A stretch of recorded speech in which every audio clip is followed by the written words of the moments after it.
Welcome student. देखिए अब हम लोग आइसोथर्मल प्रोसेस के बारे में पढ़ लेंगे। ये आइसोथर्मल प्रोसेस होता क्या है? Process in which temperature remains constant is called an isothermal process. ठीक है ना, जिसमें टेम्परेचर को हम लोग कांस्टेंट रखेंगे उसे हम लोग क्या कहेंगे? Isothermal process.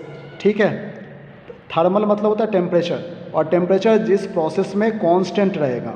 ठीक है ना, इसमें होता है, इसका फॉर्मूला होता है P V equal to constant, मतलब P is inversely proportional to volume. P मतलब प्रेशर, वी मतलब वॉल्यूम। ठीक है ना, तो जाहिर सी बात है वॉल्यूम यदि बढ़ेगा तो प्रेशर कम हो जाएगा।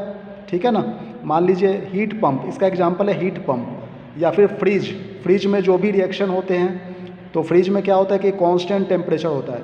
उसी कांस्टेंट टेम्परेचर पर हम लोग किसी भी ऑब्जेक्ट को, जो भी खाने पीने की सामान है, उसको हम लोग ठंडा रखते हैं ना, तो वहाँ पर टेम्परेचर फिक्स्ड होता है। तो वो उसमें जो प्रोसेस होता है उस प्रोसेस का नाम है आइसोथर्मल प्रोसेस। अब ये P is inversely proportional to 1/V है, मतलब वॉल्यूम को बढ़ा देंगे तो प्रेशर कम हो जाएगा, है कि नहीं? वॉल्यूम को बढ़ाने से प्रेशर कम हो जाता है। गैस की वॉल्यूम, मान लीजिए गैस है वो एक्सपैंड कर रहा है, उसकी वॉल्यूम बढ़ रही है, तो जाहिर सी बात है उसका प्रेशर कम हो जाएगा उसके वॉल के ऊपर, है कि नहीं? तो heat pump is the example of isothermal process. और भी एग्जाम्पल्स है, जैसा कि मैंने बताया आपको फ्रिज का, रेफ्रिजरेटर में जो भी ऑब्जेक्ट्स रखे जाते हैं, खाने पीने की वस्तुएं रखी जाती है, वो ठंडी रहती है, मतलब उसका टेम्परेचर कांस्टेंट रहते हैं। ठीक है ना, अब P V equal to constant हो गया तो इसका फॉर्मूला हो जाएगा P1V1 इक्वल टू P2V2।